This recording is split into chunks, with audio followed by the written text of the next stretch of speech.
and that is the path to Kevala Bhakti. Yeah. And then he keeps talking. Yes.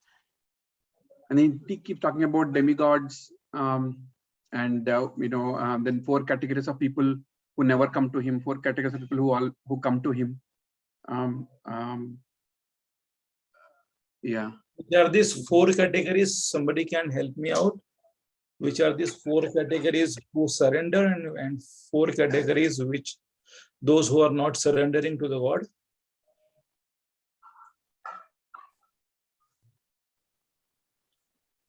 Those Mudha, Naradham, those who are not surrendering, right? Mudha, Namam Dishkutuno Mudha, Prapadyante Radhama, Maya Jnana, Asuram Bhavam Ashrita. These are the 4 categories who are not surrendering to the Lord. And who are the people, those who surrender to the Lord? Artho, Artharthi, Jignasa. Distressed people are in distress. Artho, Artharthi people who want. Artharthi, Jnani, Jignasu. Yes. Okay, these are the 4 people, those who are surrendering. And out of the 4, who is superior as per Krishna? Jnana Mishra Bhakta. Jnani. Jnanis are them. And why he is superior as per the Vishwanath Chakravarti Thakur path?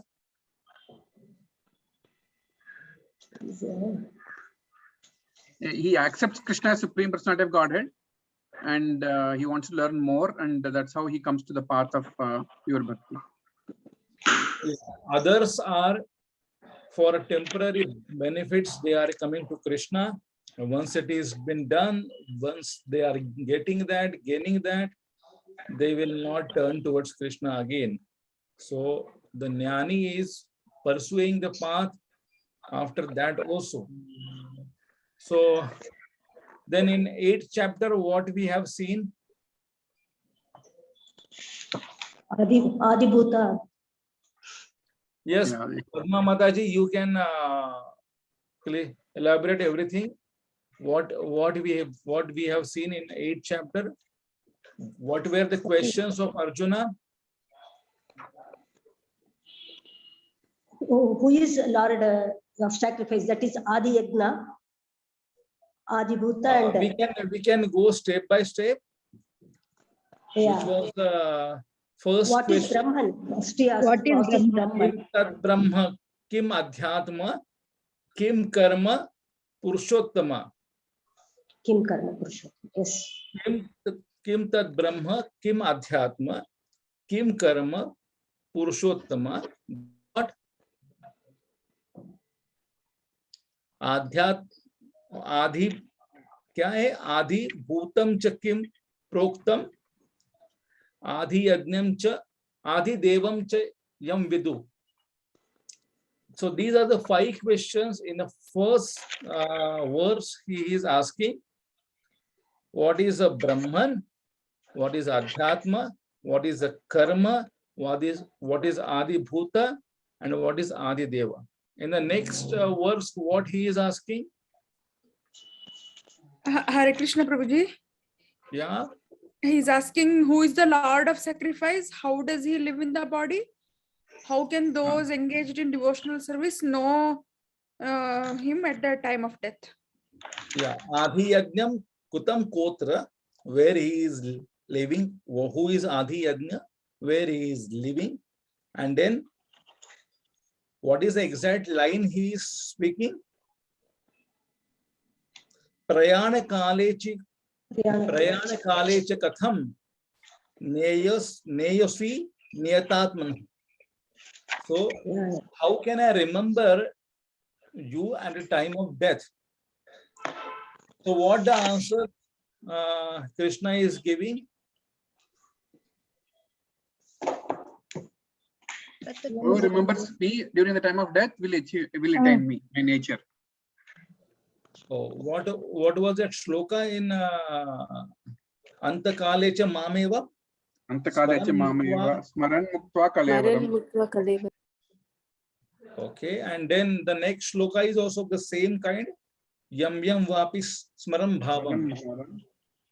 So these are the shlokas he is speaking, and then he is speaking about like for the Jnana Mishra or the Yoga Mishra devotee, 8.9 to 8.13, the shlokas are being given, and then 8.14, which is very important shloka. What was that? Ananya chetata satatam yo mam smarati nityasaha. Yeah. Then next line. Tasyaham sulabham partha nityayuktasya yogina. Yeah, this is very important shloka.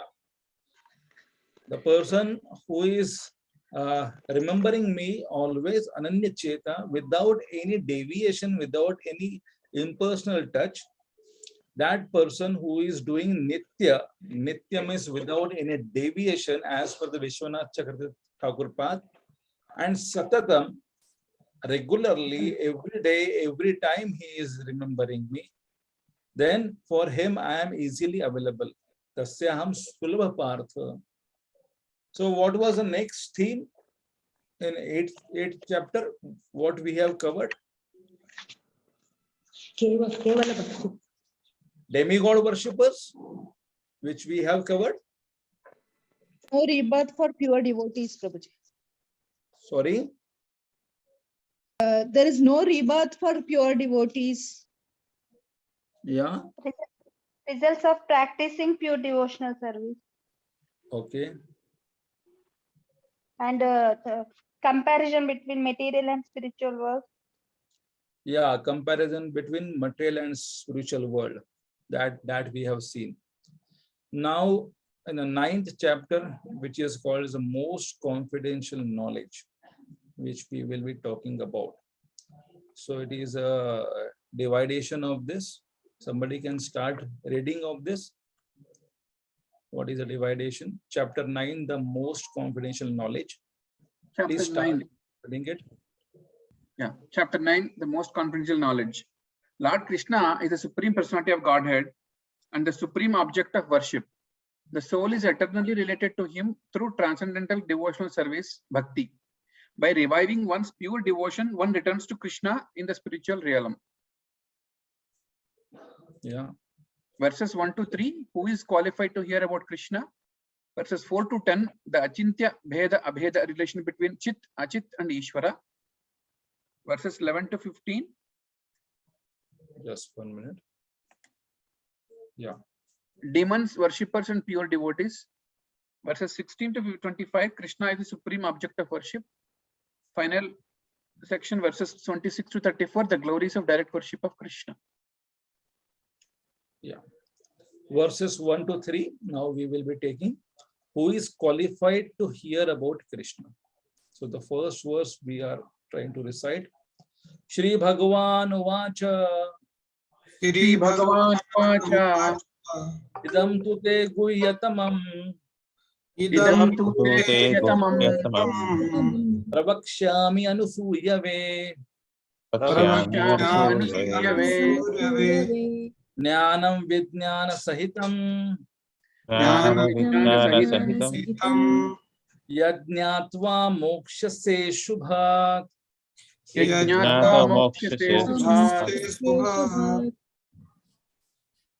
Translation and purpose, somebody can read.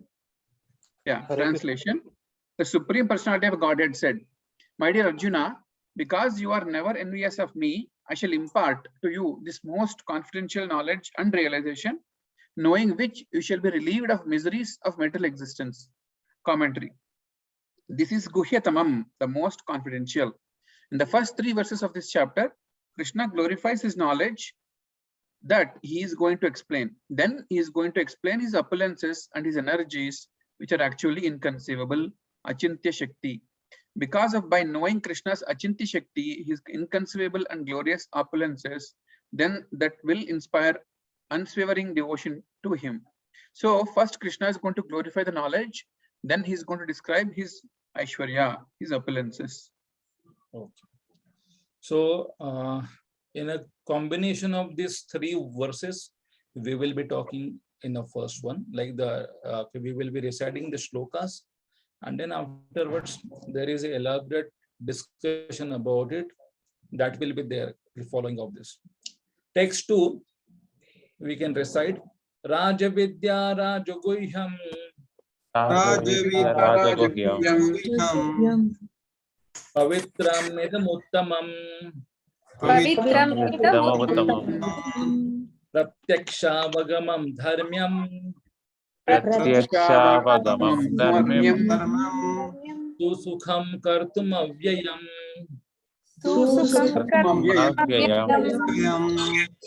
Please read the translation and purport.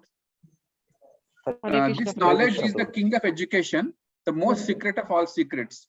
It is the purest knowledge, and because it gives direct perception of the self by realization, it is the perfection of religion. It is everlasting and it is joyfully performed. Commentary: Susukham means that brings great happiness, is joyfully performed. And the reason why he is joyfully performed is because one can use his senses in Krishna's service. If one tries to renounce the activities of the senses, there will be not any joy. It will be a dry misery practically. It is very difficult. Yeah.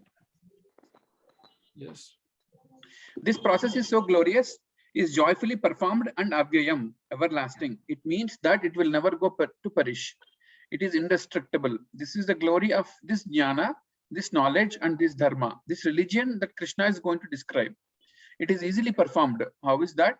That will be explained later in this chapter, because you all have to do this to offer me with love and devotion a leaf, water, etc. This knowledge one doesn't have to give it up after liberation even. It is continuous. Continuously we worship Krishna is everlasting. Raja Vidya, the king of knowledge, the wealth of kings. Just as king keeps his wealth hidden, similarly Krishna has hidden this knowledge in the middle of the Bhagavad Gita. Text 3. Ashraddhana Purusha Ashraddhana Purusha Dharmasya Parantapa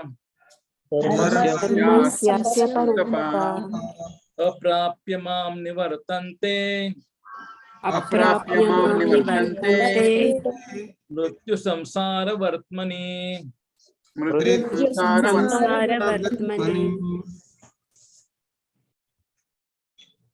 Please read the translation and purport. Hare Krishna. Yeah.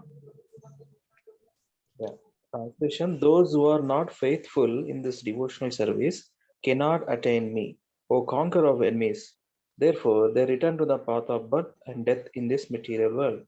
Commentary. This verse answers the question: if this is joyfully performed, why then not everybody take it up?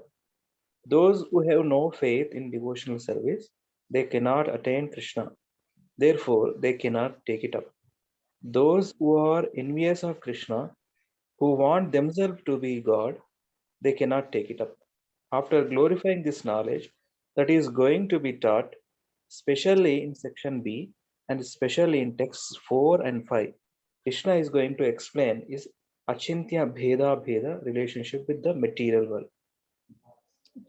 Bhagavad Gita is the essence of all Vedic knowledge. The middle 6 chapters of Gita are the essence of the book, and thus they are the essence of the essence.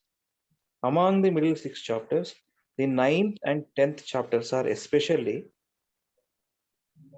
important, and therefore they are the essence of the essence of the essence of all Vedic knowledge. Srila Prabhupada explains the progression of the Bhagavad Gita chapters in his purport to verse 1. The very beginning of Bhagavad Gita, the first chapter, is more or less an introduction to the rest of the book. And in the second and third chapters, the spiritual knowledge described is called confidential. Topics discussed in the 7th and 8th chapters are specifically related to devotional service. And because they bring enlightenment in Krishna consciousness, they are called more confidential. But the matters which are described in the 9th chapter deal with unalloyed pure devotion. Therefore, this is called the most confidential. 7th and 8th chapters have described bhakti mixed with karma, jnana, and yoga. But 9th and 10th chapters describe pure unalloyed devotional service. Yeah, so this is very important. Prabhupada is mentioning about in the first chapter that what is now here in the first shloka, in the 9th chapter, first shloka, it is been called as a most confidential knowledge, and the whole title of this chapter is most confidential knowledge. Why it is most confidential knowledge? Because it is talking about unalloyed devotional service. So first two shlokas, first two chapters are the introduction of the Gita, observing the armies and the contents of the Gita summarized. It is the introduction section. Third and fourth chapter, which are talking about the karma yoga, action in Krishna consciousness, isn't it? So that's why the action, it is a karma, but it is not directly towards Krishna. It is like doing some regulative activities. So that's why it is confidential, very confidential. It is not a very confidential, it is a confidential. And the 7th and 8th chapters, which are describing about the mixture or a mixed devotional service. So that's why it is more confidential. And the 9th chapter is describing about the unalloyed devotional service. That's why it is the most confidential knowledge. It is not having any alloy. It is a pure devotional service is taught in the 9th chapter. So that's why many times if somebody asks me that which are the 3-4 chapters which you would like to recommend to by heart, so I always say that 7th chapter, 9th chapter, 12th chapter, and 15th chapter. These are the very important chapters in Srimad Bhagavad Gita. Purushottam Yoga, most confidential knowledge, devotional service, and attaining the Supreme. No, not attaining the Supreme. 7th is the confidential knowledge. So these 4 chapters are really important. Every time we can quote from these 4 chapters, wherever the devotional service has to be quoted, these 4 chapters, major shlokas are describing about the devotional service. So that is a gradation, confidential, more confidential, and most confidential. This is the most confidential, so that's why we have to be utmost attentive for this, because we are getting the most confidential knowledge. Yeah. So in the continuation, like last slide, I will unalloyed devotional service, which is called as Ananya Bhakti. Somebody can read this. Hare Krishna, Prabhuji. Yeah. This pure, unalloyed devotional service has the power to overcome the attachment of karma, jnana, and yoga. In order to attain the level of Ananya Bhakti, one should understand Krishna fully. Therefore, in chapter 9, the Lord describes his opulence, Aishwarya, which inspires devotion, Uddipaka, in the hearts of non-envious persons. So here, sorry. So here the Lord is going to show his Aishwaryas also. So why he is showing the Aishwaryas here? It is as it is mentioned here. One can understand Krishna fully. So the Krishna is giving the glimpse of his Aishwaryas, his opulences in this chapter. So one who is interested to know Krishna, he should know his Aishwaryas, his opulences also. So the Krishna is giving the glimpse and saying that this is the Aishwaryas of mine. You should know it. Yeah, please go on. It is important to note that the 9th chapter of Bhagavad Gita is meant especially for those who have already accepted Sri Krishna as the Supreme Personality of Godhead. In other words, it is meant for devotees. If one does not accept Sri Krishna as the Supreme, this 9th chapter will appear to him as something different from what it actually is. The opening verses of chapter 9 are similar to the opening verses of chapter 7. In both places, the Lord stresses the importance of hearing from him. The Lord explains that non-envy of him is the requirement for receiving confidential knowledge. Envy and faithless. Should I go ahead, Prabhuji? Should I continue? Yes. Hare Krishna. Yes, please. Hare Krishna, please go on reading. Yeah, yes, Prabhuji. Envy and faithlessness are disqualifications for understanding Krishna. Envy is defined by Srila Baladeva Vidyabhushana as the proclivity to find fault even where there are only perfect transcendental qualities. Spoiled by this wrong attitude, even the most erudite scholars write on Bhagavad Gita very inaccurately. Because they are envious of Krishna, their commentaries are useless. In verse 1, Sri Krishna says that because Arjuna is never envious of him, he is instructing him this most confidential knowledge and realization, which will relieve him of the miseries of material existence. The words Gnana in verse 1, Vidya in verse 2, and Dharma in verse 3 refer only to pure devotional service, which consists of 9 angas: hearing, chanting, remembering, serving, worshipping, praying, obeying, maintaining friendship, and surrendering everything. Srila Baladeva Vidyabhushana explains in his commentary the actions of bhakti. So here, this jnana, vidya, or dharma, sometimes like the jnana, we are having this understanding in a 7th chapter that jnana means it is a jnana mishra or what.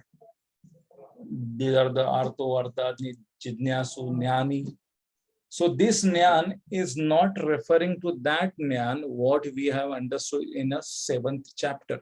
This jnana shabda, jnana word, it is referring to this 9 processes, 9 angas of the devotional service. So it is by the Baldev Vidyabhushan as well as Vishwanath Chakravarti Thakur says that don't misinterpret this jnana as a jnanis or the jnana as something else, Mishra Bhaktas.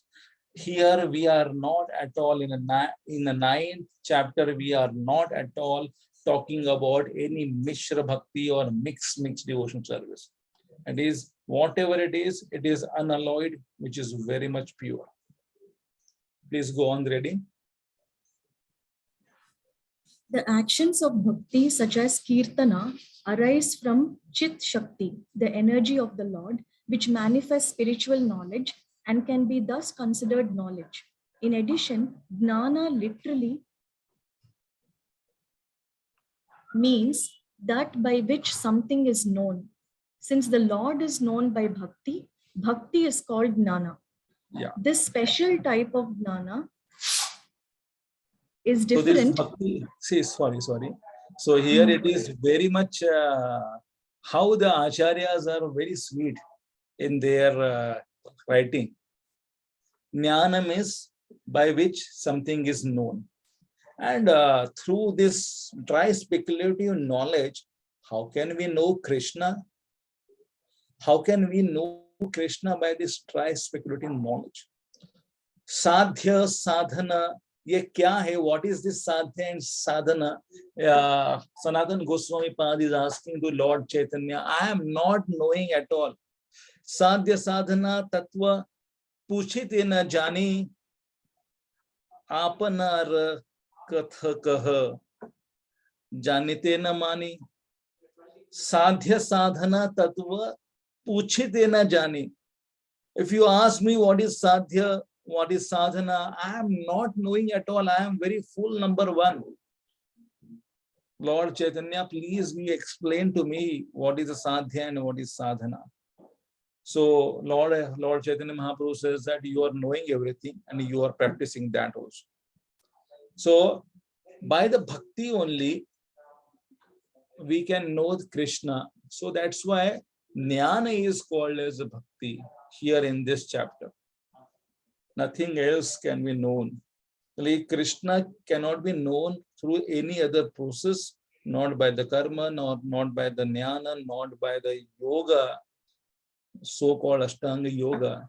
But Krishna can be known only by the bhakti. That's why the bhakti is called as a jnana here in this first verse. Yeah, please go on reading. This special type of jnana is different from the well-known jnana described before. The jnana described in the first 6 chapters of the Gita is in the mode of goodness. If it teaches that we are not the material body but the spirit soul. The jnana described in chapter 9 is beyond the modes of material nature because it reveals the scriptural activities of the soul. It reveals the spiritual activities of the soul.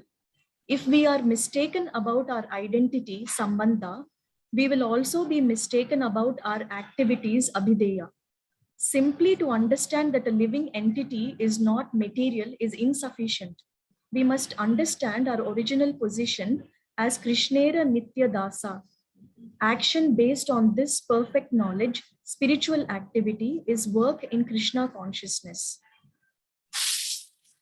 Yeah. This knowledge about the spiritual, Prabhuji, should I continue, Prabhuji? Yeah, please. This knowledge about the spiritual activities of the spirit soul is the king of education, the most secret of secrets. It is the purest, and because it gives the direct perception of one's constitutional position, it is the perfection of religion. It is everlasting and joyfully performed. This particular type of jnana is the king of education because it is the essence of all knowledge that can be derived from the study of the Vedas and different kinds of philosophy. It is sovereign over all others, and all other knowledge is subject or relative to it. It is both jnana and vijnana, theoretical wisdom and scientific knowledge. It is the most confidential because it elucidates the transcendental activities of the soul. It is the purest because it purifies the results of all sin without the support of any other processes. It awards direct perception of the Lord and direct experience of one's constitutional position as the Lord's eternal servant. It is the perfection of religion because all religion must culminate in pure devotional service. It is so potent that even without performing the regular religious procedures, it can raise one to the highest perfection. It is happily performed because it does not deny the senses, but rather uses them in their natural capacity, hearing and chanting the glories of Krishna, dancing for his pleasure, honoring prasadam, etc. It is easy to execute because it does not depend on material opulence and can be carried out even in the most poverty-stricken condition. Patram pushpam phalam toyam. It yields results that never perish. It is eternal because it does not end after attaining perfection. Real devotional service actually starts on the liberated platform. So these are the criteria, these are the qualities of the pure devotional service. It is not ending after we are getting into the spiritual world. Still it is going on. Still it goes on. The devotional service never ends. There is no full stop for the devotional service. And it is very easy. Patram pushpam phalam toyam. Rajavidya rajaguyam. Then pavitram idamuttamam. Pratyakshavagmam dharmyam susukham kartumavyam. It is susukham. And it is, everybody can do it. It is like a devotional service should not be talked more, but it should be executed more. Then only one can understand the sweetness of that. Yeah, please go on. Prabhuji, if someone else wants to read, can they go ahead? Satyadev Prabhuji wanted to read. Yeah, please. Yes. Hare Krishna. Go ahead. Yeah. Thank you, Mataji. According to Srila Vishwanath Chakravarti Thakur, verse 3 answered the question: if this dharma is so easy to execute, who will remain in this world? A similar question is posed by Sri Sukadev Goswami in Srimad Bhagavatam 2.3.12. Yeah. Transcendental knowledge is in relation with the Supreme Lord Hari is knowledge resulting in the complete suspension of the waves and the whirlpools of the material modes. Such knowledge is self-satisfying due to its being free from material attachment and being transcendental. It is approved by authorities. Who could fail to be attracted? So this is a question: who is failing to for this attraction? Yeah, the answer is. The answer is those who are not faithful in devotional service do not attain Krishna. They return to the path of birth and death. Chaitanya Charitamrita defines faith as the complete conviction that simply by serving the Supreme Lord Sri Krishna, one can achieve all perfection. Faith is developed by the association with devotees. However, the unfortunate people cannot develop faith in God even after hearing all the evidences of the Vedic literature from great personalities. They think that the statements in the scriptures glorifying bhakti are simply exaggerations, and in this way, they reject the authority of Bhagavad Gita.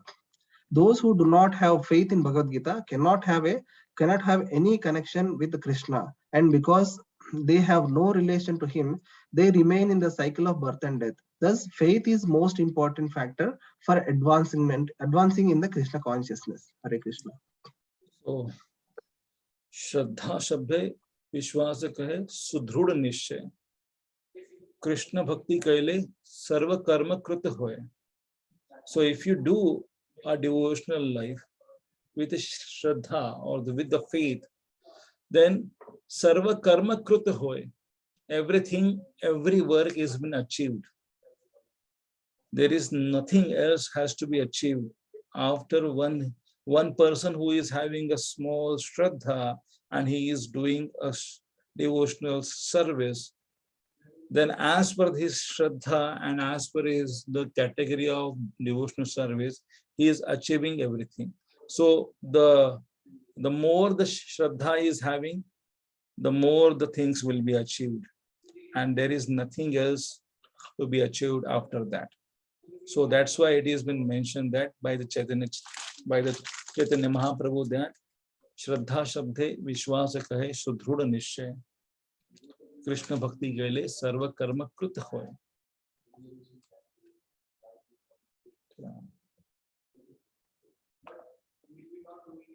Now it is the concluding of this. Verses 1 to 3 contain all the aspects of Anubandha Chatushtay, the 4 essential elements of a book. Which are these 4 essential elements of this book? Somebody can read this. Hare Krishna Prabhuji. Can I read? I will. Yeah. Verse 1 to 3 contain all the aspect of Anubandha Chatustaya, the 4 essential elements of a book. First, the qualification of a person who may study the book, he should be Anasuya, non-envious of Krishna. Second, the connection, Sambandha, between the book, its subject, the student and the goal. By understanding and applying the process of pure devotional service, one will attain self-realization. This process is non-different from the goal. Third, the subject itself, the king of education, the most confidential knowledge. Fourth, what the reader will gain by reading the book, the serious student will be relieved of the miseries of material existence and will directly experience the absolute truth.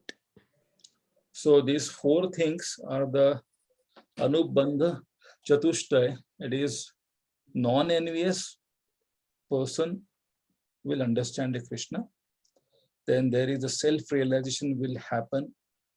Then they are getting the most confidential knowledge, and the serious students will be relieved from the tapatraya. the miseries of this material existence. So verses 4 to 10, the Achintya Bheda with relationship between Chit, Achit and Ishvara.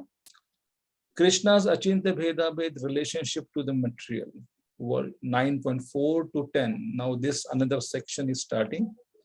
Krishna pervades, creates and annihilates the entire cosmos through his material energy. Although Krishna is the supreme director, the material world nevertheless moves independently and Krishna thus remains neutral and detached. Text 4. Maya datam idam sarvam. Maya Mayadadam idam sarvam Jagat avyakta murtina. Jagat Masthani sarva bhutani. Matstani sarvabhutani Nachaham teshva avasthita. nachaham te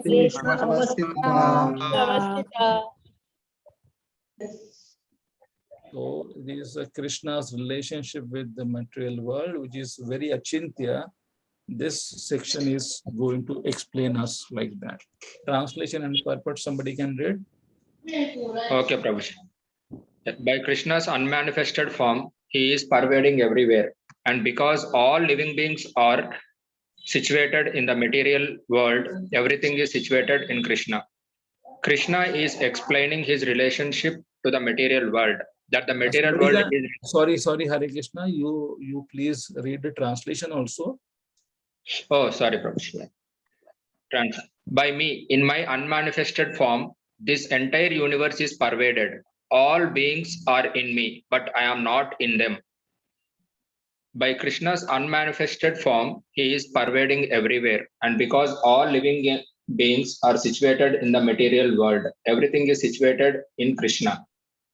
Krishna is explaining his relationship to the material world, that the material world is resting upon his energy, but he is aloof. He is the source of the material world. He maintains it, but yet he is aloof. Yeah.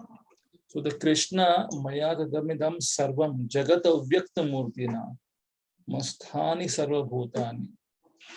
So Krishna is saying that every living entities are there in this material world, and this material world is a Vyakta of mine only. So automatically the all living entities are in me only, and I am not in them. I am not in them means I am not coming from them. So whatever the Mayavadi philosophy the people are talking about, that we are there in Krishna and Krishna is there in me. It's like the Krishna is because of us. So that Mayavadi philosophy, here Krishna's statements are disproving that. So the next lines, somebody can read this. With verse 4, the Lord begins. With verse 4, the Lord begins the description of his opulences, Aishwarya, which inspires devotion in the hearts of non-envious persons. Krishna creates, pervades and annihilates the entire cosmos through his energy. Although he is the supreme controller, the material world nevertheless the functions independently, and he thus remains neutral and detached. So why Krishna is describing the Aishwarya? Because it is in this chapter Krishna would like to reveal his Aishwarya, and by that we can know everything about Krishna. So that's why Krishna is describing the Aishwaryas of himself. As Brahman and Paramatmas, please go on reading. As Brahman and Paramatma, the Lord pivots, supports and controls the entire universe, since there is no difference between the energy and the source of the energy. In one sense, he is personally present everywhere. Although he is personally present, we cannot see him, because he cannot be seen with material eyes. However, when we spiritualize our sense, We can see him even within the material energy. The energy of the Lord is everywhere. And when we become transcendental situated, and we can see God eye to eye wherever, everywhere. The Lord's statement that everything is restrained on him. Mat shanti sarva bhutani. In verse 4, should not be misunderstood. Srila Prabhupada explains, the Lord is not directly concerned with the maintenance and substances of sustenance of this material manifestation. Sustenance of this material manifestation. Sometimes we see a picture of Atlas holding the globe on his shoulder. He seems to be very tired, holding this great earthly planet. Such an image should not be entertained in connection with Krishna, upholding this created universe. Hare Krishna. So Krishna is like Srila Prabhupada is mentioning here, Matsthani Sarva Bhutani. Everything is resting on him, means not like Atlas who is holding the universe and he's tired and really about to sit down and says that somebody can take this hold. So it is not the same picture. The Krishna is holding everything through his energies. And he is not at all concerned about that also. He has created a system and the system works like that. X5. Nachamatsani bhutani. Nachamatsani bhutani. Pashe me yogam aishwaram. Bhuta bhrunnacha bhutastho. Mamatma bhuta bhavana.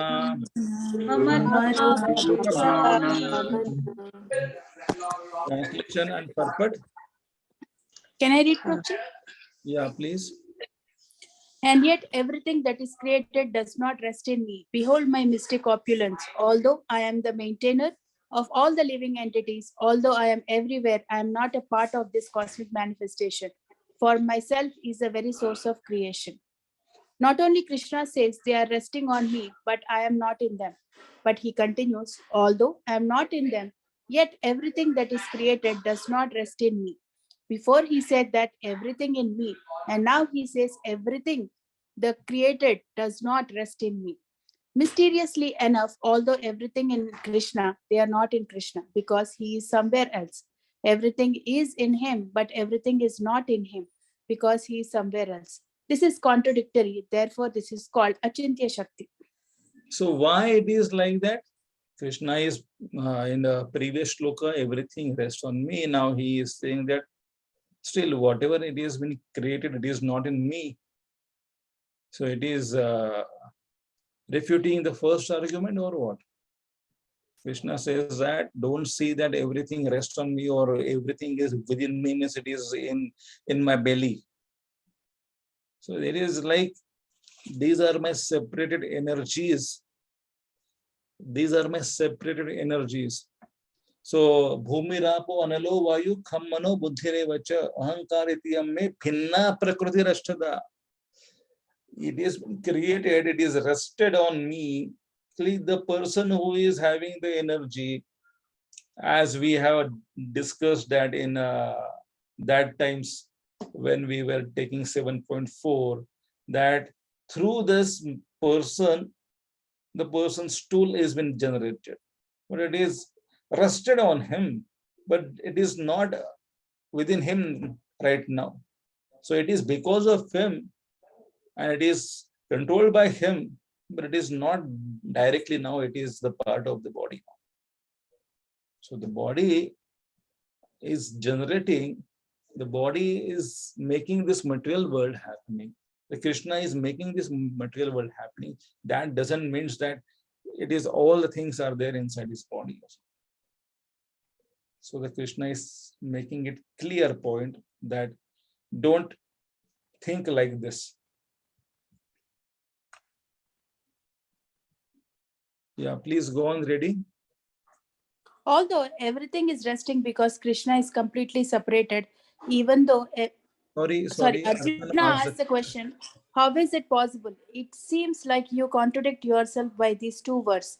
And Krishna answers, yes, this is, sorry, 1 minute. Yes, this is my Pasyame Yogam Aishwaryam, my mystic opulence. Although everything is resting because Krishna is completely separated, even though everything is resting in him. All that is resting on him is not a burden on him at all because he is separated. This is Krishna's mystic opulences. He is completely somewhere else in the spiritual world, yet everything is resting on him in his energy. But he is completely aloof, but everything is resting on him. To help us understand this contradiction and this mystic achintya, explanation of how Krishna relates with this material energy, in text 6, Krishna gives an explanation. To keep us from making... Yeah, so the Can text... I continue? Yeah, so the text 6, which will be explaining about why it is and what is the achintya of this, which is not yet understood by us. So the Krishna will be explaining this in the text 6. Please go on, ready. Yeah. To keep us from making such mistake, the Lord explains in verse 5 that everything does not rest on him in the way a materialist might think. Krishna is not directly involved in the maintenance of the material world. Everything is done simply by his will through his energies. Satya Sankalpate Shakti. Thus, all beings rest on Krishna's energy, and yet he is aloof. Although he creates and maintains the material world, he does... 1 minute. Sorry, Prabhuji. He does not associate directly with it. Everything depends on him, but he is independent of everything because he is not attached. Since the Lord is an embodiment of pure transcendental mellow, he prefers to stay aloof from the material energy and the materialistic living entities. Thus, they are not actually in him, but are rather supported by his energy. On the other hand, the Lord is attracted by his pure devotees and is eager to be involved in loving reciprocation with him. Therefore, later in this chapter, he declares that his devotees are truly in him. I envy no one, nor I am partial to anyone. I am equal to all, but whoever renders service unto me in devotion is a friend. He is in me, and I am also a friend to him. Bhagavad Gita 9.29. So who is there in him, and what is there in him? In him here, 9.29, we can say that who is there in his heart and who is not there in his heart. So he is saying here in 9.29, giving an indication that the person who is loving me, he is there in my heart, he is in me. And this material world is not in me, even though it is been maintained by me or my energies. It is like Parasa Shakti, and it is like it has been created by me. It has been maintained by my energies, but it is not in me. And the Jivatmas, those who are there in this material world, but those who are not coming to me, those who are not remembering me, those who are not loving me, they are also the part of the material world only. They are in me, but they are not in me. But those who are remembering me, the Jivatmas, those who are remembering me, serving me, thinking about me, praying to me, they are in me. Means they are in my heart. So this is nicely explained in 9.29. So thus, in verse 4, somebody can go on reading that again. Continue reading. Thus, in verse 4, the Lord... Yes, Mataji, continue, please. Hare Krishna. Thus, in verse 4, the Lord says, Matsthani Sarva Bhutani. All beings are in me. In verse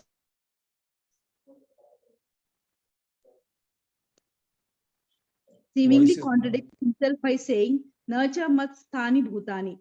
all beings are not in me. But in verse 29, he says again, Maite, the devotee is in me. In me. These apparent contradictions are actually Krishna's mystic opulence, Yogam Aishwaram. Although he is the maintainer and he is everywhere, he is not a part of the creation. Though he is not obliged to be personally present, out of his causeless mercy, he is personally involved in the lives of his devotees. This personal involvement is invoked by pure devotion. Srila Prabhupada explains his energy is spread all over the universe, all over the world, and by his energy, he can be present anywhere and everywhere simultaneously. The conclusion is when his devotee is there, he can manifest himself everywhere and anywhere. But when there is no devotee, he is not there, although his energy is there. There are many instances. Prahlad Maharaj saw Krishna from the pillar. Lecture on Bhagavad Gita 9.4 to 7, New York, 1966. The story of Prahlad Maharaj proves that the Lord's all-pervasiveness does not necessitate the laws of his personal existence.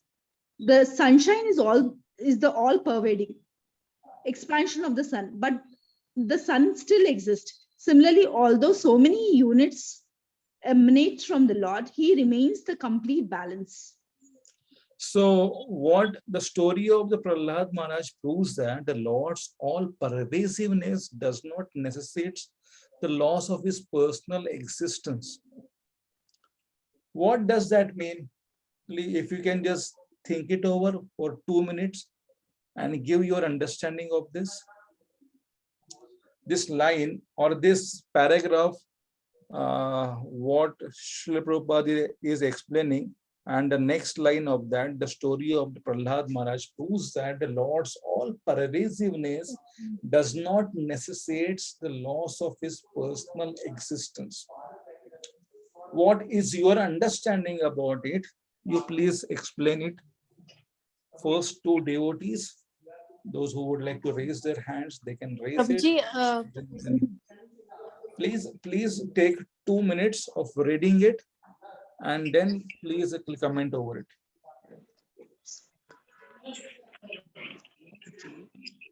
Take a 2 minutes break, read it, and then comment about it.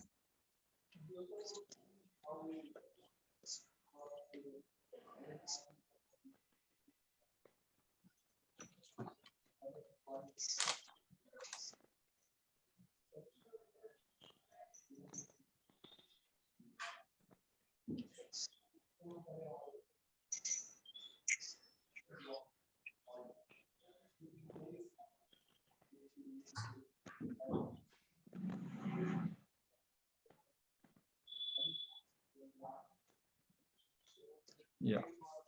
Anuradha Mataji, and who else has raised their hands?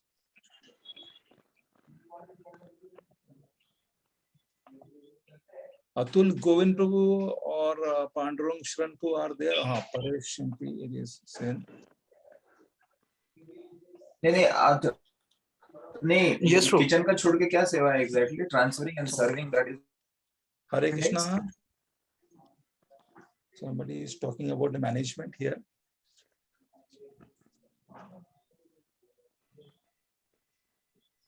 Who else is ready apart from Anuradha Priya Mataji?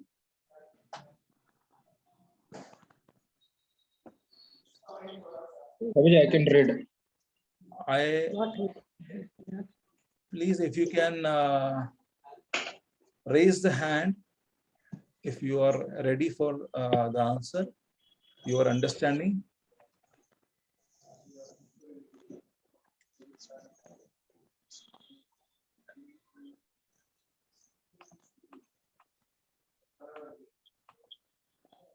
Okay, Shri Giriraj Prabhu and Anuradha Mataji will be answering this. They raise their hands. Yeah, Mataji, please give your understanding over this. Yeah, Prabhuji, from Prahlad Maharaj's story, we can see that even though the Lord is all pervasive, that means that he does not lose his personal form. A lot of people have this impression that, if Krishna is ever expanding, he might not have the form. So here it says that even example or analogy is given in the form of sunshine and the sun itself. Even though the sun pervades through its sun rays, still the sun exists. So even though Krishna is all pervasive, he does not lose his personal existence. Like Om Purnamada Purnamidam. Yeah. Okay.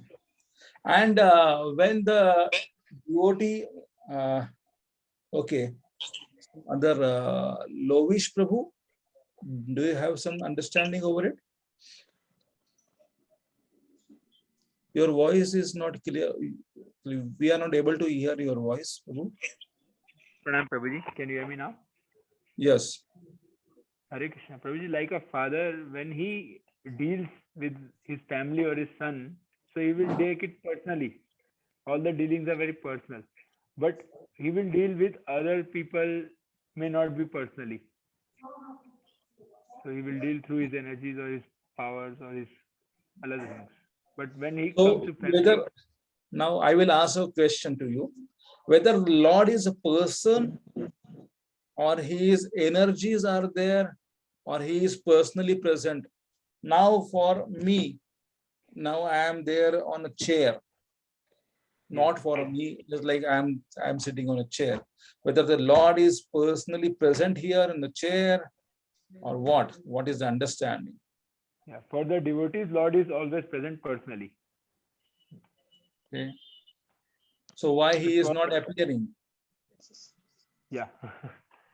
Why? Because it's not required for him to appear now. Like for Prahlad Maharaj also, he appeared personally when it was required. Till then, he was not there present personally. So whenever required, Lord will appear personally for the devotees. Okay.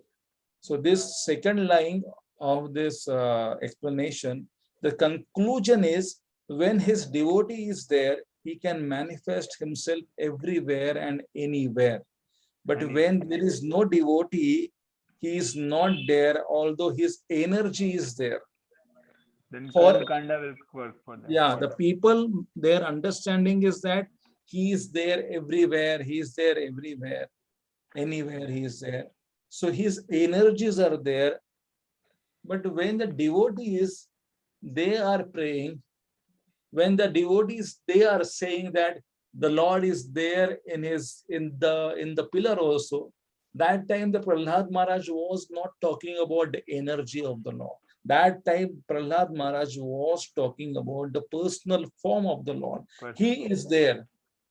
But the wrong understanding, where in a Srimad Bhagavatam also, there are sometimes some speakers talks about that Lord is there everywhere through his energies. But here Srila Prabhupada's very elaborate and very bold statement, which I have seen first time.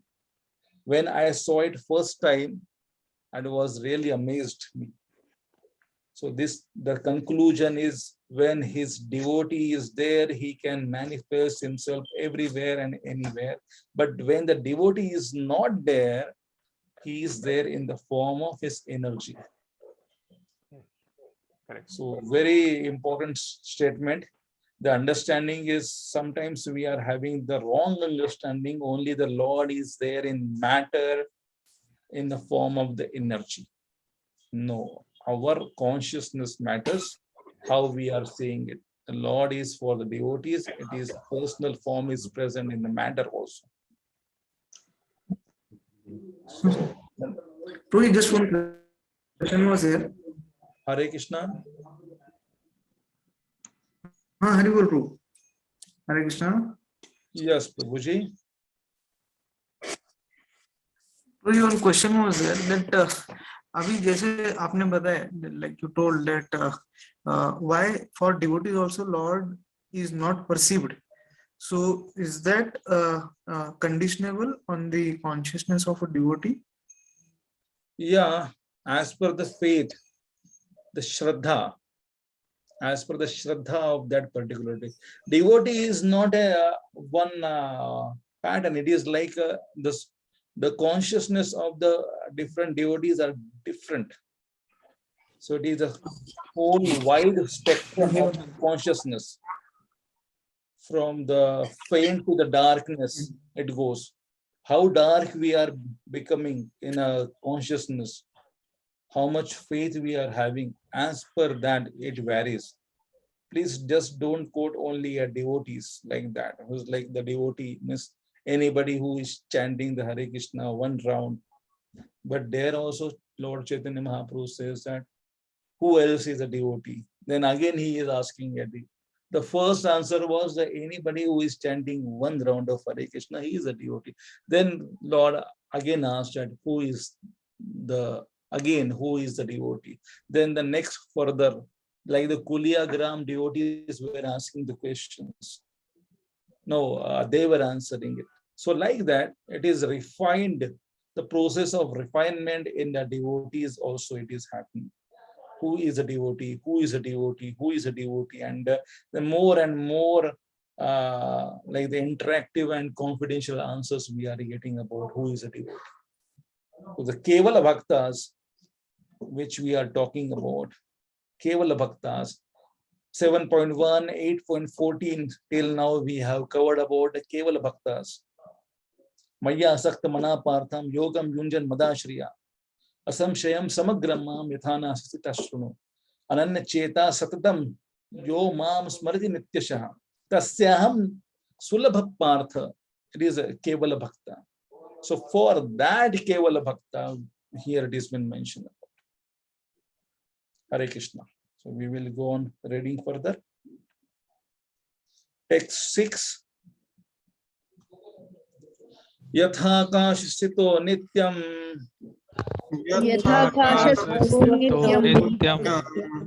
Vayu sarvatra go mahan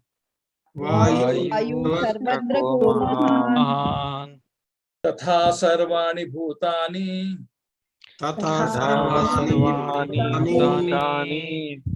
Sthani upadharaya.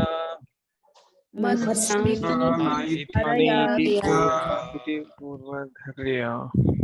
can read the translation and purport.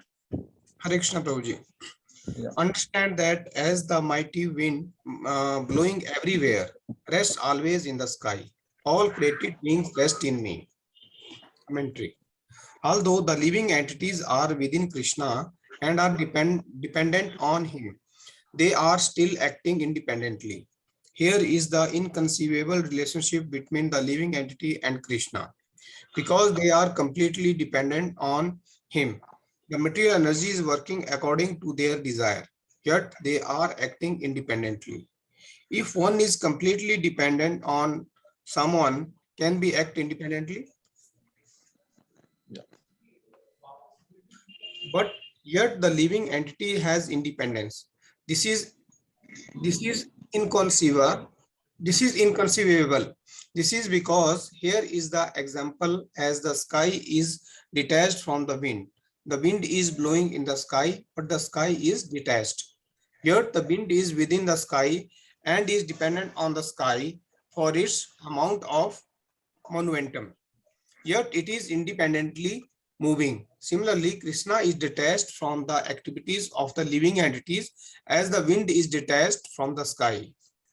The question could be then, if this is Achintya Sakti and an example was just given to explain it, how then is it inconceivable? The answer to this is that the sky and they are inert naturally. There is no attachment.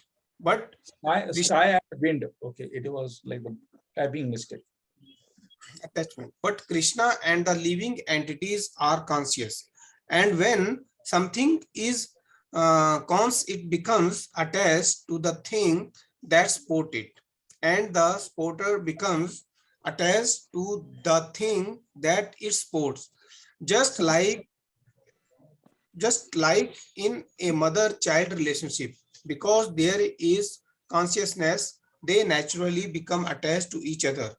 But Krishna is not attached. He is beyond the living entity, and by his supreme will, he is beyond everything else.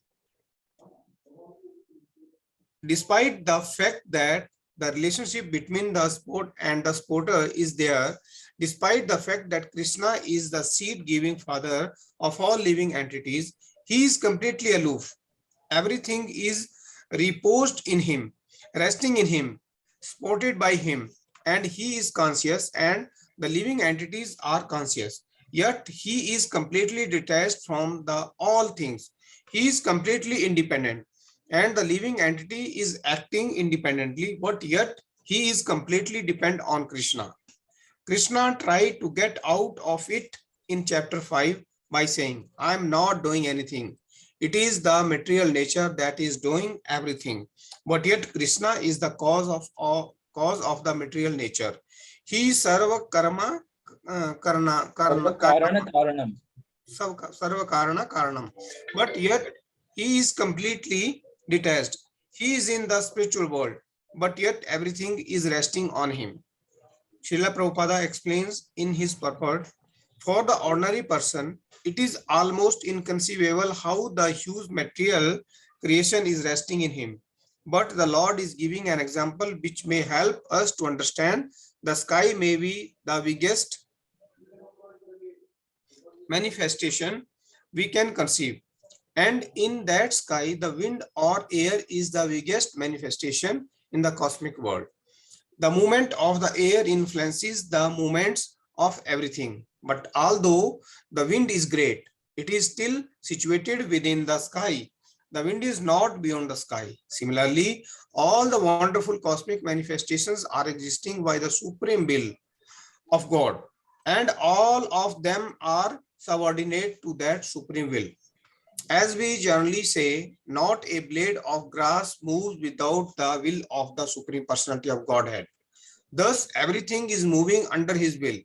By his will, everything is being created, everything is being maintained, and everything is being annihilated. Still, he is aloof from everything, as the sky is always aloof from activities of the wind. Although the sky is independent, everything is resting upon it. And although the Lord and the living entities are conscious, to help us understand his inconceivable relation with his energy, the Lord presents an analogy in verse 6. As the wind, although blowing everywhere, still always rests in the sky. So everything rests in Krishna. Everything is moving under the will of the Supreme. By his will, everything is being created, maintained, and annihilated. So here the analogy is that wind and sky. Wind is independent, but still it is in the sky. So we are having the independence, but still we are dependent on the Lord. And the sky is independent.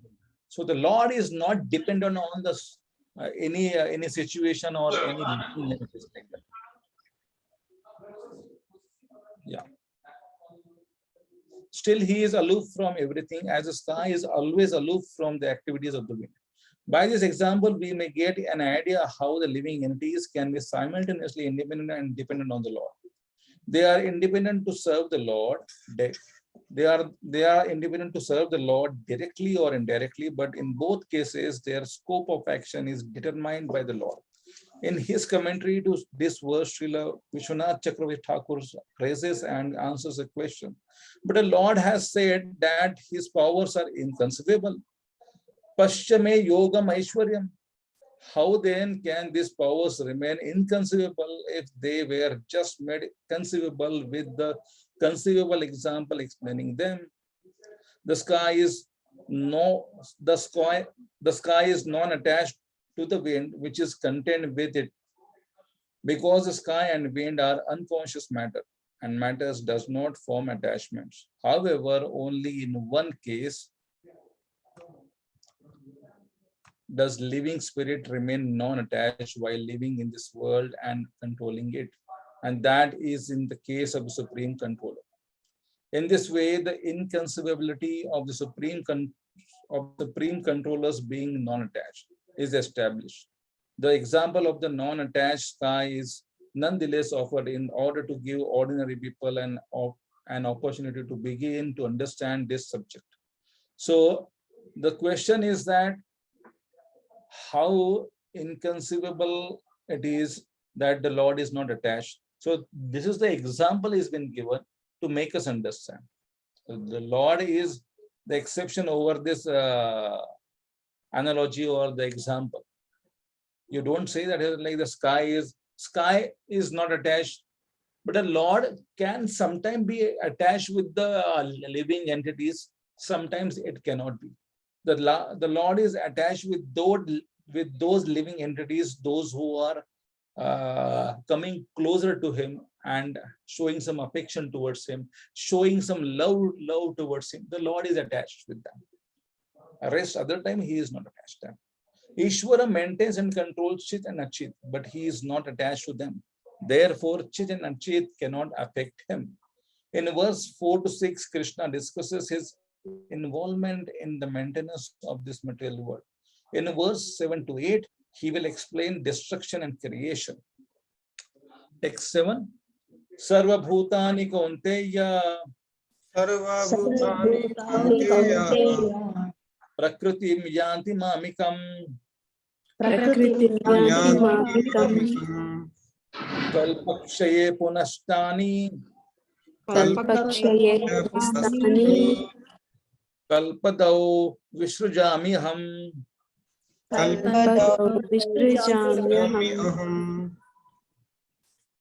Somebody can read this one. Now the description of the Lord, like the now 6, 7 and 8 the shlokas, it is more describing about the discussion about the destruction of this material universe and the Lord. What is their relationship with that? Please go on reading the translation and purport.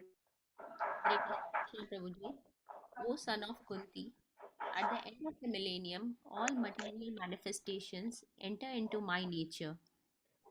And at the end of beginning of another millennium, by my potency, I create them again.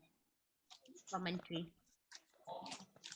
Krishna in texts 4 and 5 explained that everything is resting in Him, meaning that everything is being maintained by Him. Now Krishna is going to explain how He creates and destroys everything. In this verse and next, Krishna explains this. But one may question, yes, everything is within you, but what happens during the devastation? It is the same truth that everything is within you, Krishna answers. According to Srila Vishwanatha Chakravarti Thakura, Arjuna now possesses a question. I understand that everything is situated in you, but where will everything go at the time of annihilation? Verse 7 answers. At the beginning of the millennium, Krishna creates the material manifestations, and at the end of the millennium, they enter into His nature. But how can He create if He is detached and unchangeable by nature? Hare Krishna. Yeah. So this question is there. How He can create if He is detached and unchangeable by nature? His nature is not changing and He is detached. So the attached person only can create something, but He is detached. So how He can create it again and how He can change it? So the Krishna will be answering in the text 8. Prakritim swam avasthabhya visrajami puna puna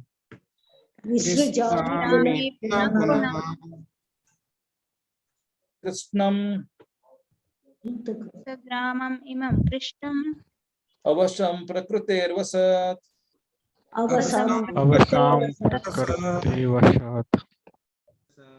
Translation and commentary, somebody can read. Hare Krishna Prabhuji. The whole cosmic order is under me, under my will. It is automatically manifested again and again. And under my will, it is annihilated at the end. Commentary. Krishna shows again how he is detached. Everything happens automatically, but yet under his will. This is Another contradiction. Krishna enters and empowers the material world to act independently.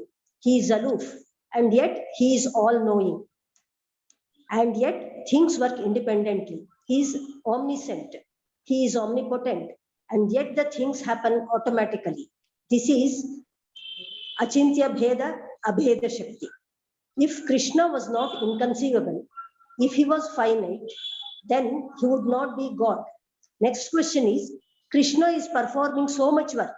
He is creating, he is maintaining and annihilating anything, but he is not bound. Why? The answer is, the Lord creates the material world. So here the question is, I would like to ask one question to you all. So, how this automatically it is happening? Everything happens automatically. What is this automatically? By As per energy. my understanding. What is your understanding of this? Is like a line. Hare Krishna. Krishna shows again how he is detached. Everything happens automatically. So what is this automatically? It is happening. Lovish Prabhu's hand is up. And who else is raising the hand? Who would like to answer it?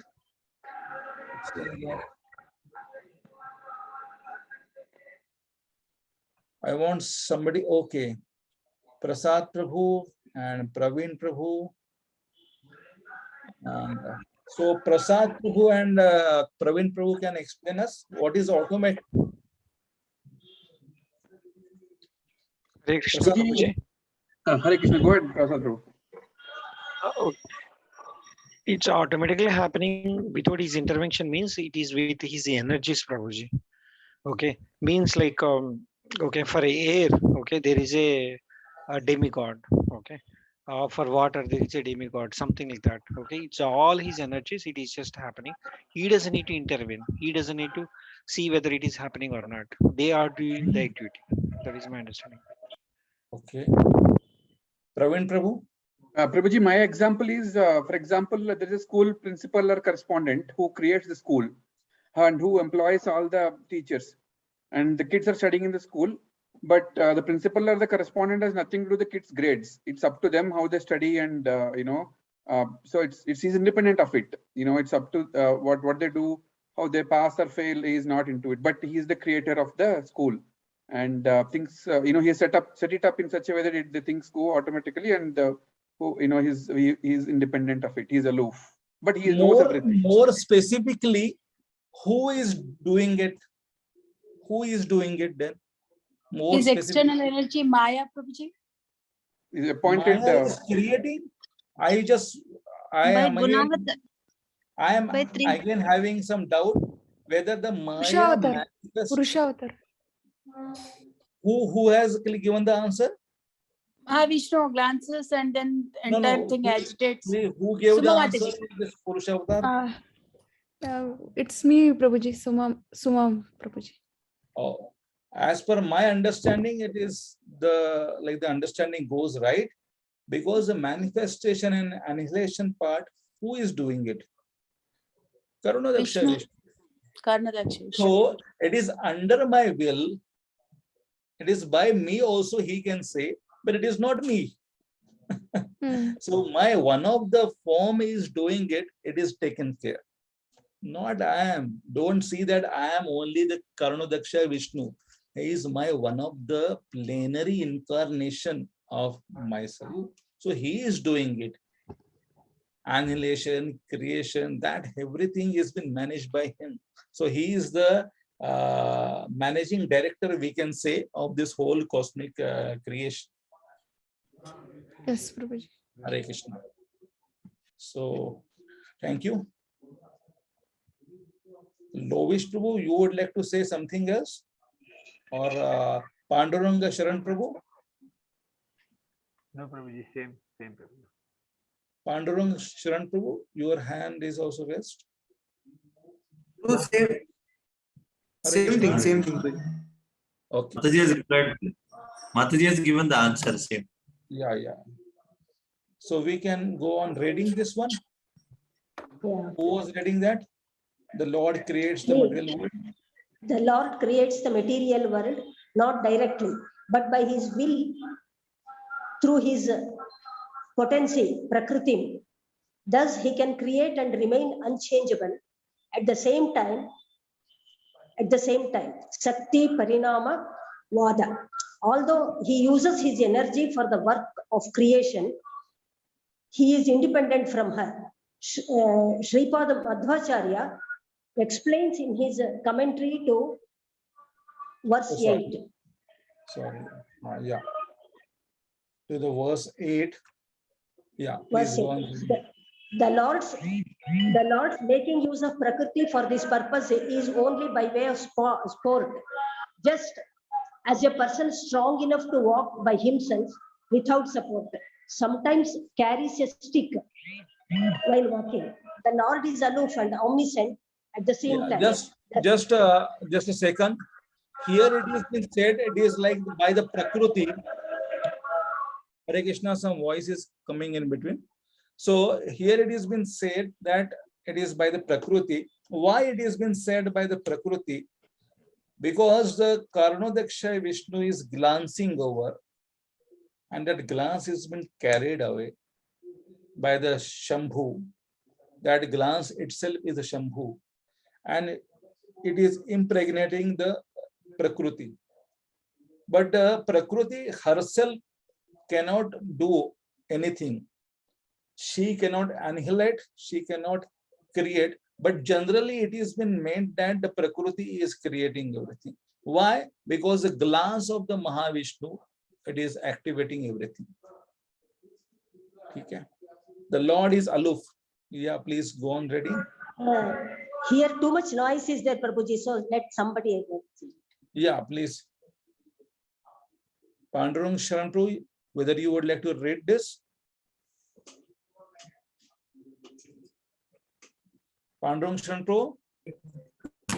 The Lord's Prakriti for this purpose, only by way of sports. Person strong enough to walk by himself without support, sometimes while walking. Yeah, go on reading. Is aloof and omniscient at the same time. The creation takes place automatically, and yet everything is under him. Although he himself does not create nor destroy, nature acts by his desires. The whole cosmic and by his own will he creates and again. This is manifestation of Krishna's Yogam Aishwaryam. Srila Prabhupada writes in the purport, men, animals, beasts, birds have been created because whatever desires the living and last annihilation are again manifested. The state in their past life, in the past creation is simply, and all this is done simply by his will. This is inconceivable potency of the Supreme Personality of God. And after creating different species of life, has connections with them. The place. I feel your connection is really weak. So somebody else can read this one. We are not able to hear in between some words were missing. So Hare Krishna, somebody else Prabhu. can read this one. Yeah. Yeah. Hare Krishna, Prabhu. To accommodate the inclinations of various living entities. And so the Lord does not become involved with it. The Lord is not bound by his work of creation because bondage arises from attachment to action. Since all his desires are fulfilled automatically without the need of action, he is not attached to action, and therefore he is not entangled. Yeah. So text 9. Nachamam tani karmani Nachamam karmani karmani निबद्धन्ति Dhananjaya nibadhanti dhananjaya dhananjaya उदशीनावदासिनम् udasinavadasinam sorry, it is udasinavadasinam udasinavadasinam asaktam asaktam teshu karmasu Asaktam teshu karmasu. Translation and purport. Somebody can read this one. O Dhananjaya, all this work cannot bind me. I am ever detached from all these material activities, seated as though neutral.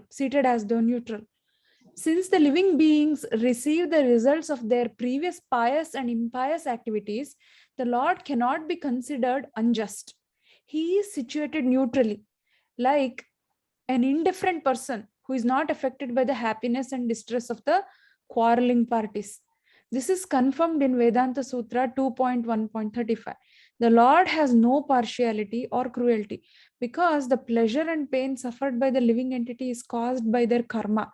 So the scriptures declare. Still, the Lord is not completely neutral because complete neutrality would forbid any sense of doership by him. Therefore, he says, I am situated as if neutral. Udasinavad. Yeah.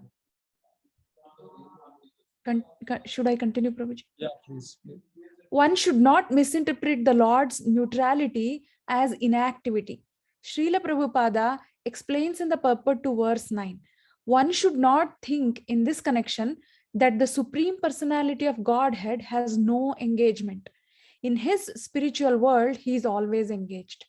In the Brahma Samhita 5.6, it is stated, Atma Ramasya tasyasti prakrityana samagama. He is always involved in his eternal blissful spiritual activities, but he has nothing to do with these material activities. So this udasinavad, this word has been explained here, that udasinavad means he is inactive for the giving the karmic reactions to the people. That doesn't mean that, and he is neutral in this case. That doesn't make the udasinavad means he is a nishkriya. He is not nishkriya. He is active, but he is neutral while giving the karmic reactions. Sometimes, and that's why it has been mentioned that sometimes when he sees the devotee's activities, he is very much not, he is not udasin at that time, but he is happy also. Whenever the devotees are doing some activities, he is favoring them with their results. That time he is not udasina. He is not udasina for the devotees' activities. For others, rest others, he is udasinavat. Text 10. Mayadhyakshena prakriti. Mayadhyakshena prakriti. Uyate sacharacharam. Uyate sacharacharam. Etunanena konteya. Etunanena kaunteya. Jagat viparivartate.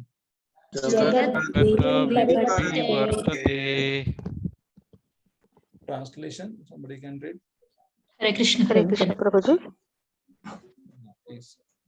This material nature, which is one of my energies, is working under my direction, O son of Kunti, producing all moving and non-moving beings. Under its rule, this manifestation is created and annihilated again and again. Mayadhyaksha means under my eyes. Everything is happening under Krishna's superintendence, yet he is independent of everything. The example of Maharaj Amrisha illustrates nicely this point. He was residing in Mathura, the capital of his empire, and occupying his occupation. And his occupation was doing puja all day long. Yet simply by his presence, everything was going on nicely in all the empire. Srila Prabhupada says in his purport, Because he glances over material nature, there is undoubtedly activity on the part of the Supreme Lord, but he has nothing to do with the manifestation of material world directly. This example is given in the Smriti. When there is fragrant flower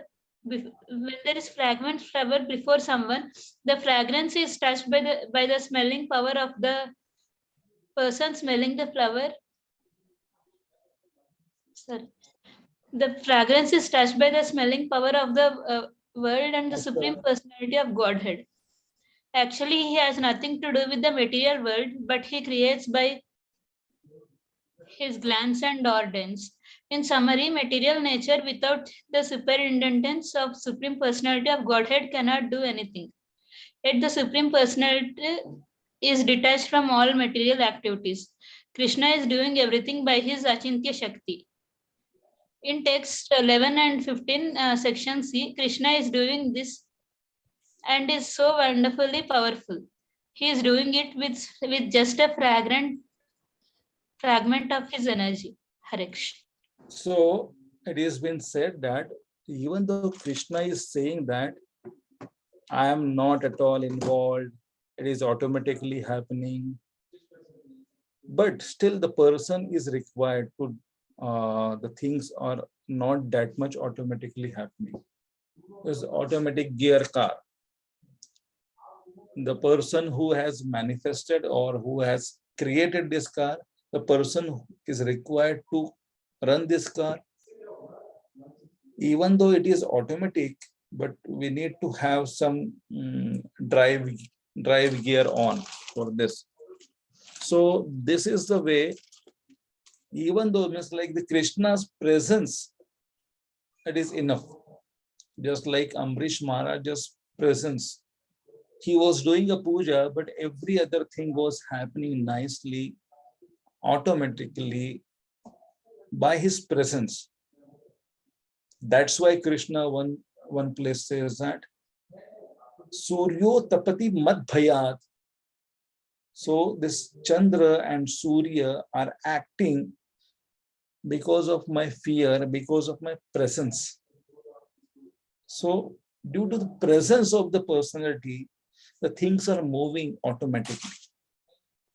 Because they are knowing that this person has ordered us to do a job.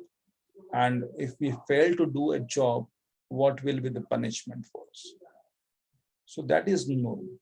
So the Krishna is not directly involved, but he is indirectly involved to make it the things happen.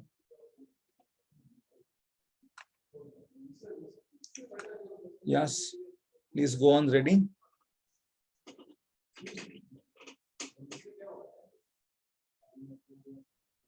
Then why people don't surrender to such a powerful personality who is making everything work and yet completely aloof?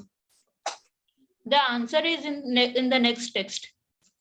In verse 10, the Lord further explains his inconceivable position of being an indirect controller of everything.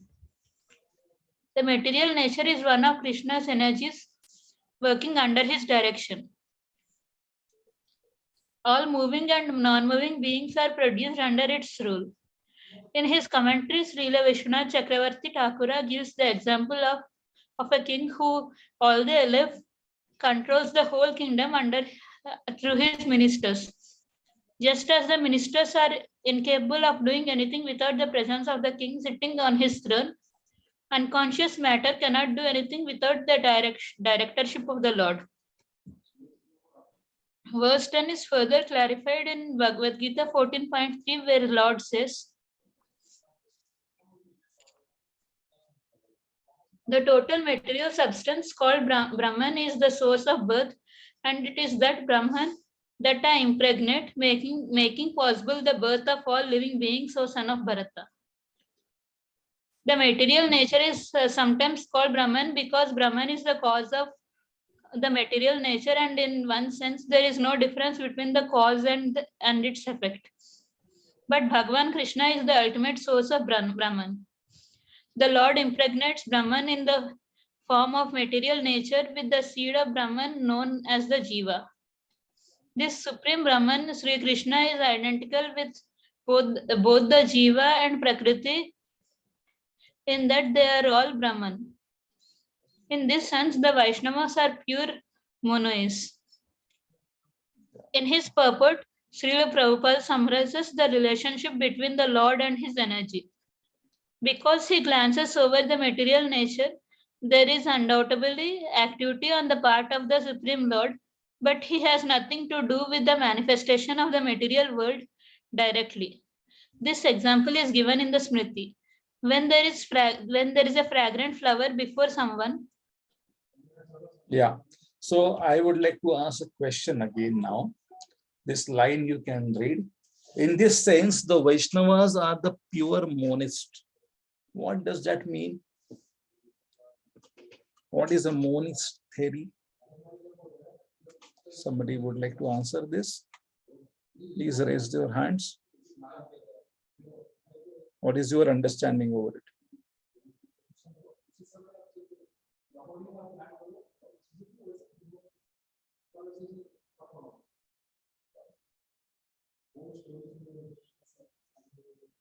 Hare Krishna. No hands are there.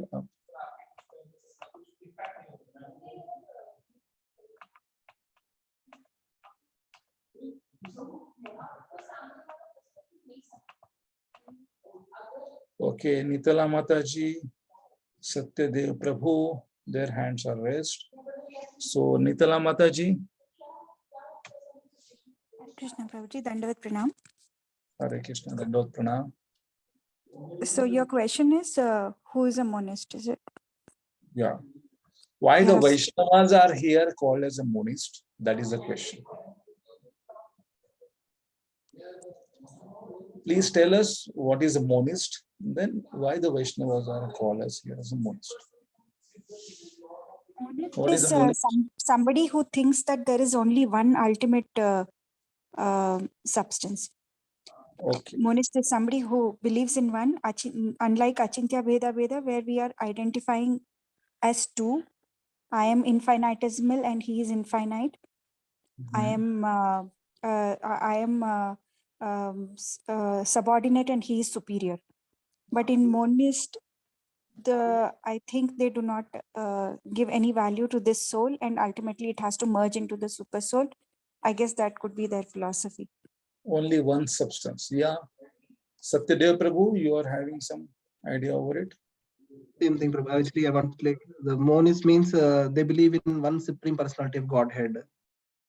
Yeah, one substance. One substance, their idea is. So why the Vaishnavas here, you can read this 3-4 lines again.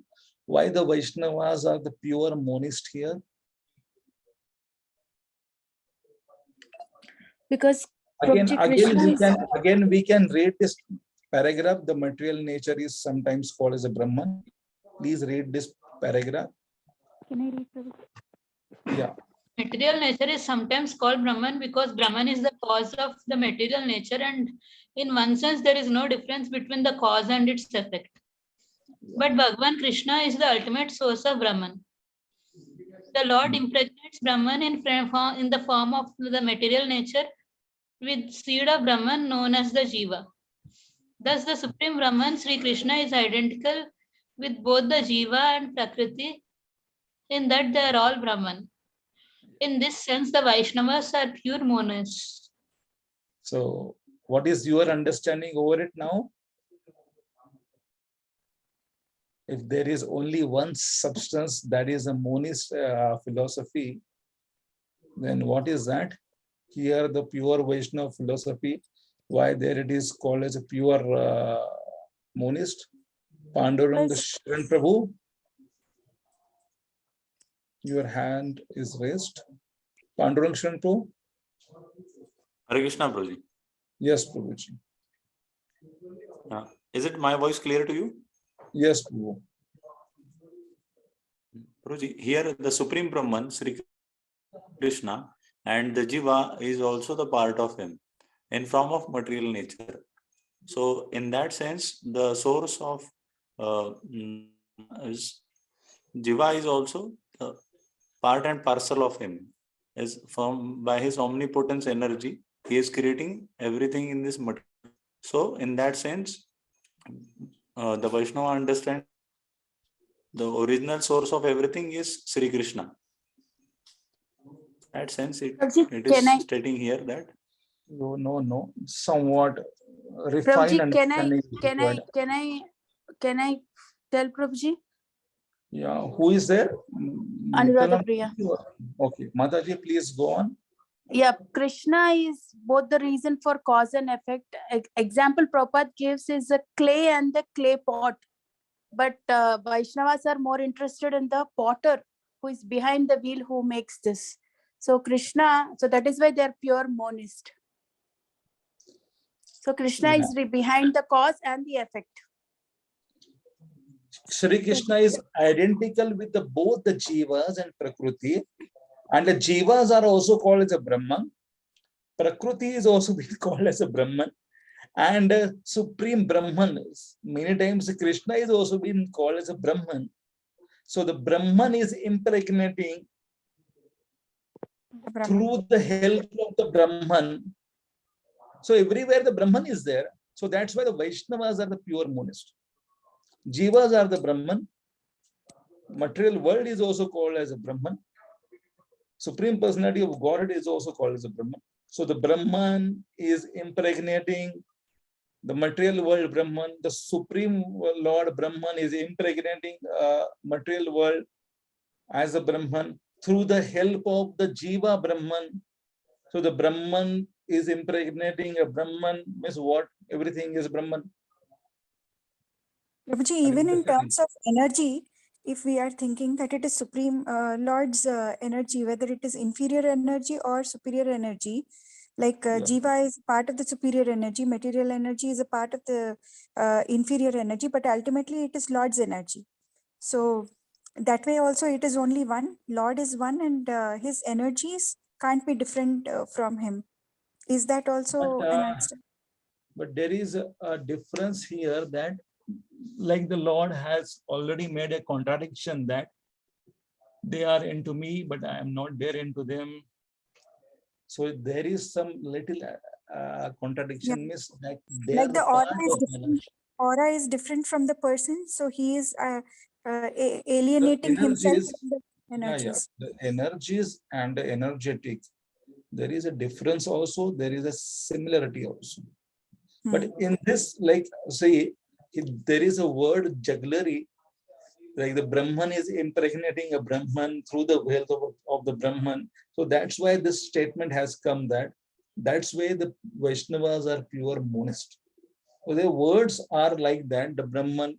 So everywhere we are seeing the Brahman, Jiva Brahman, and then the material world Brahman, and the material world Brahman is impregnated by the Jiva Brahman through the help of the glance of the Brahman. So that's why it has been called like that. Actually, the Vaishnavas are not having the monist theory like this, but it is like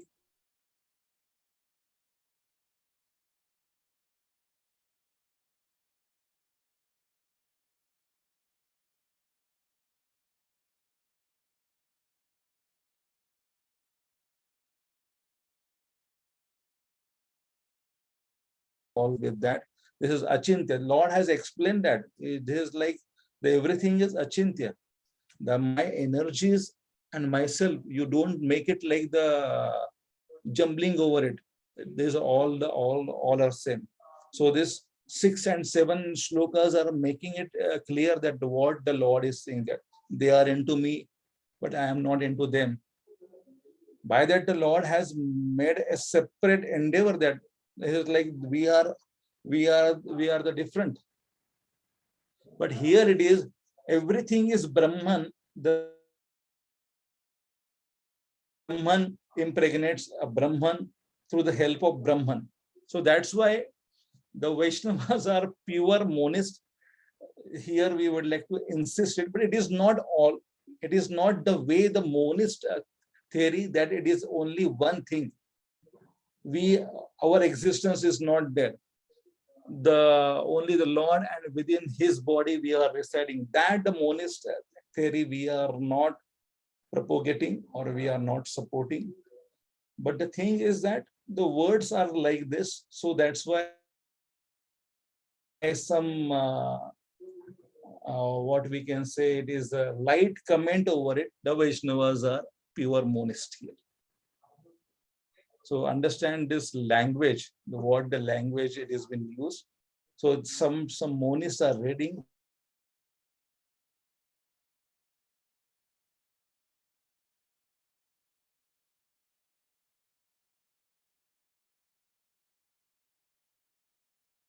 calling them as a Brahman. So we will go further. So, but in this session, I cannot take the doubts like that. But please take a light note of this, that Brahman is been used. So that's why it has been said like that. The Vaishnavas are pure monist. Hare Krishna. So next page. Yeah. Please go on reading this one.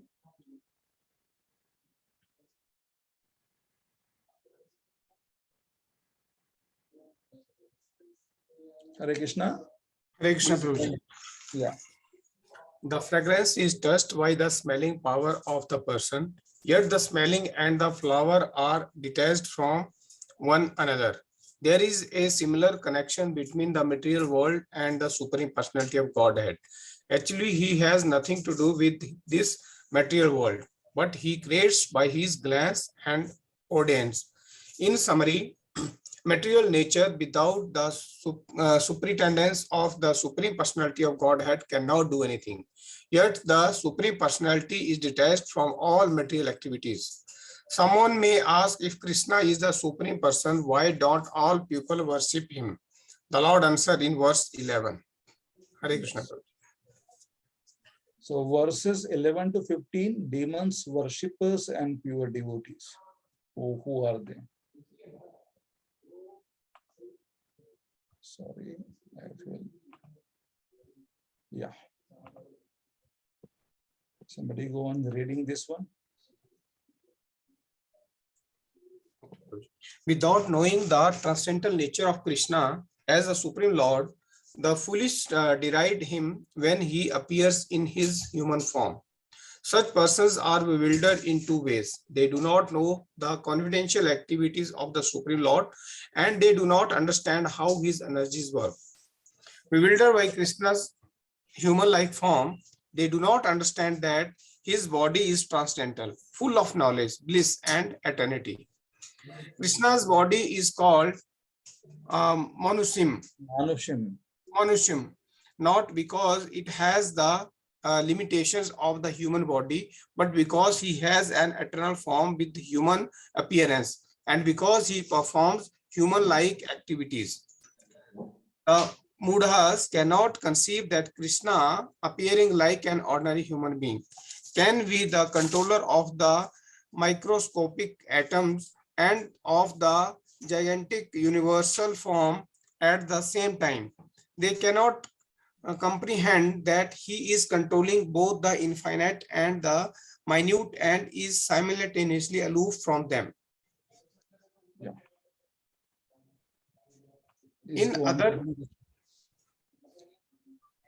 Please read. In other words, such foolish persons do not understand Krishna's Yogam Aishwaram, his mystic opulence described in verse 4 to 10. Instead of accepting him as he is, they speculate that he is just a powerful man who has acquired mystic perfections by following karma and jnana.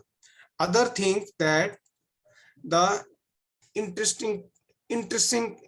intrinsically impersonal absolute truth has descended in the material world as an avatara with a material body. Thus, they commit the biggest offense to distinguish between Lord Krishna and his forms. Fools that think Krishna is an ordinary human being who possesses a temporary form become atheists and are defeated in each of the endeavors. 11, 12. On the other hand, Mahatmas who know Krishna as the Supreme Personality of Godhead, who possesses a transcendental and eternal form, take shelter of his divine nature and perpetually chant his glories, bow down to him and serve him. Actually, all those who take shelter of a conception of the Supreme and worship such as a monist, one who worships himself as one with the Supreme, worshipper of a demigod, one who imagines and worships a demigod's form as supreme, worshippers of the material universal form. So these two forms, these three people are explained. Monist, one who worships himself as one with the Supreme. Means they are merging with the Lord, or they are saying, I am God. Worshippers of the demigods, then it is like they imagine this worship of the demigod as the supreme, and the worshipper of the material universal form, and is the supreme supreme worship they are saying. So these fools, those who are not knowing the form of the Lord is real, they think that it is temporary. How they are baffled in 11th shloka and 12th shloka it has been mentioned. Avajananti ma mudha. Avajananti ma mudha. Manushim tanuma shritam. Manushim tanuma shritam. Param bhavam ajananto. Param bhavam ajananto. Mamabhutam maheshwaram. Mamabhutam maheshwaram. Please read this translation and commentary. We will be ending at the end of 12th shloka. So till 12th we will be going on. Hare Krishna Prabhuji. Yeah. Please continue. Hare Krishna Prabhuji. Fools derive me when I descend in the human form. They do not know my transcendental nature as the Supreme Lord of all that be. Commentary. Krishna is doing this. Universes are coming in and out with no effort from him, and yet he is standing there on the battlefield. Even when Brahma saw him after Krishna killed the Aghasura demon as a young cowherd boy standing there with his friends with a lump of foodstuffs in his left hand, Brahma couldn't understand. It is impossible that this boy is creating universes. Brahma was bewildered by that. Similarly, Krishna explains here people don't know that this form that looks like a human being, this is a superior form, but people cannot conceive this. This human-like form of Krishna is even superior to the four-armed Vishnu forms worshipped by so many people. People not knowing this, they derive Krishna. Srila Prabhupada explains in his purport, foolish persons, however, cannot conceive that the Supreme Personality of Godhead, Krishna, appearing just like an ordinary man, can be the controller of all the atoms and of the gigantic manifestation of the universal form. The biggest and the minutest are beyond their conception. So they cannot imagine that a form like that of a human being can simultaneously control the infinite and the minute. Actually, although he is controlling the infinite and the finite, he is apart from all this manifestation. It is clearly stated concerning his yogam aishwaram, his inconceivable transcendental energy, that he can control the infinite and the finite simultaneously, and that he can remain aloof from them. Although the foolish cannot imagine how Krishna, who appears just like a human being, can control the infinite and the finite, those who are pure devotees accept this, for they know that Krishna is the Supreme Personality of Godhead. Therefore, they completely surrender unto him and engage in Krishna consciousness, devotional service of the Lord. Can I continue, Prabhuji? Yes, please. If someone is bewildered and does not accept that Krishna, the Supreme Lord, the controller of the finite and infinite, is in his human form, what happens to him?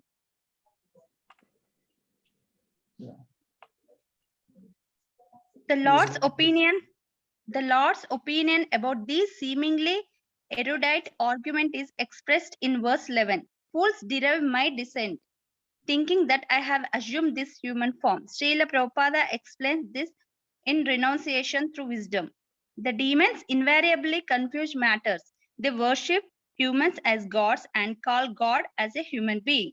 In the Bhagavad Gita, the Lord fittingly describes such grossly foolish persons, avajananti mamuda manusham tamam ashritam. Bhagavad Gita 9.11. Fools derive me when I descend in the human form. The demons, learning, intelligence, and titles are like the gems that glitter on a poisonous snake's hood. The presence of a priceless gem on a snake's hood does not decrease his venom. Similarly, a demon's erudition, intelligence, and titles do not make him less of a demon, and thus he is a horrendous as a venomous snake. Decorating a dead body and taking it to the funeral pyre with pomp is certainly nothing but a flagrant display for entertainment only. The public is similarly cheated when accolades and scholarly degrees are piled on a demon who is an errant competitor of the Supreme Lord. An atheistic, demoniac education imparted to the young in modern universities is simply producing a bunch of demons with titles. Proof of this is the recent incident in which Principal Garg of Aligarh University was murdered by some students. The governor has called for a conference of the leaders and teachers. But in the past, all such conferences have met with the same frustrating fate, no solution. We think that the present conference will also fail. The only means to eradicate the demoniac mentality in society is to teach the science of Krishna consciousness. Having taken note of all the disaster and corruption wreaked by the demons, it is the moral responsibility of every citizen in the world to learn and teach the science of Krishna consciousness. Thank you. Hare Krishna. So the text 12. Moghasha Mogha Karmano. Moghasha Mogha Karmano. Mogha Jnana Vichetasa. Mogha Jnana Vichetasa. Rakshasim Masurim Chaiva. Rakshasim Chaiva. Prakritim Mohinim Shrita. Prakritim Mohinim Shrita. Is it read this one? Hare Krishna Prabhu, I'll read. Yeah, please. Those who are thus bewildered are attracted by demonic and atheistic views. In that deluded condition, their hopes for liberation, their fruitive activities, and their culture of knowledge are all defeated. The result of not accepting Krishna's form as transcendental and thus be disrespectful towards Krishna is that one becomes bewildered and attracted by demoniac and atheistic views. This means if one is practicing karmakanda or yoga or jnana yoga, looking for fruitive results, mystic powers, liberation, if he thinks that Krishna's form is not eternal, he will not attain none of those results he is looking for. Moga asaha. All their hopes are baffled, ruined. Moga karmanaha. All their hopes for fruitive results are baffled, ruined. Moga jnanaha. All their hopes for knowledge are baffled, ruined. There is no success for a person who does not accept Krishna's transcendental form. Mayavadis say that Brahman is supreme, but he is taking on the mode of goodness, becomes Krishna. The future of those Rakshasim Asurim is to become Yakshas and Rakshasas because their mentality is demoniac. Text 13 and 15 explain those who are divine. Yeah. Verse 12 describes what happens to those who deride Krishna's forms. Such bewildered people are attracted by demoniac and atheistic views. Their hopes for liberation, fruitive activities, and culture of knowledge are defeated due to delusion. Srila Vishwanath Chakravarti Thakur explains in his commentary, if the devotees are in this condition, Their aspirations are in vain. Moghash Shah. They do not achieve Salokya or whatever else they have desired. If they are karmis, they do not attain the results of their actions such as Svarga, Moga Karmana. If they are Jnanis, they do not attain the result of knowledge and liberation, Moga Jnana. Then what do they attain? They assume the nature, Prakritim, of Rakshasas. The conclusion is that those who refuse to accept Krishna's transcendental form are defeated in all their attempts. In contrast to the bewildered Mudas, devotees accept Krishna as he is. Yeah, please go on reading. Although the foolish cannot imagine how Krishna, who appears just like a human being, can control the infinite and the finite, those who are pure devotees accept this, for they know that Krishna is the supreme personality of Godhead. Therefore, they completely surrender unto him and engage in Krishna consciousness, devotional service of the Lord. So here we are ending. The devotees, this last paragraph, it was really good.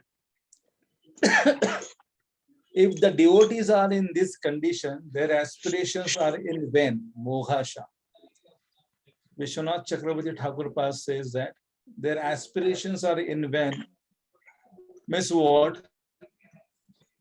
That if the devotees are aspiring something else, if they are, their mohasha, their aspirations will not be satisfied. They do not achieve salokya or whatever else they have desired. Even the devotees are desiring for salokya, the mohasha, it will happen in the mohasha. If they are karmis, they do not attain the results of their actions such as swarga. The devotees will not go to the swarga. Moha karmana. If they are jnanis, they do not attain the results of the knowledge and liberation, moha jnana. So the devotees, their aspiration for the salokya, their aspiration for the swarga, their aspiration for the liberation of the knowledge, this is called as a mohasha, moha karmana, moha jnana. It is for the devotees. For others, karma, jnana, and yoga, their efforts will be baffled. But for the devotees, their efforts of the karma, jnana, and yoga will be baffled in such a way they will not be getting the swarga, they will not be getting the liberation, they will not be getting the salokya mukti. So that is the benediction for the devotees. This shloka is called as a benediction for the devotees, and it is the curse for the karmis. So this moghasha, moha karmana, this shloka is the benediction for the devotees as per the Vishwanath Chakravarti Thakur path, and it is a curse for the karmis. Next time on Wednesday, we will be taking text 13 onwards. If somebody is having some question, they can ask, or else we can end up here. Hare Krishna. Hare Krishna.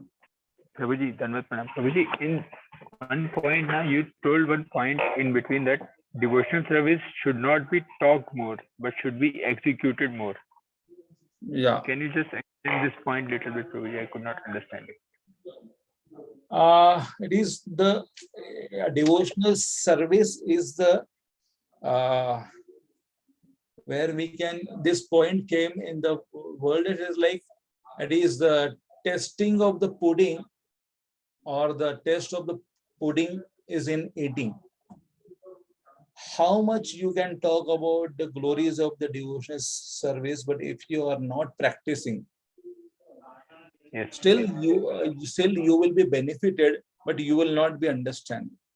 The taste of the gulab jam, if somebody is narrating you, this is like the round shape, it is having those in the sweet chassis, but still you have not tested it. Your test buds has not experienced that.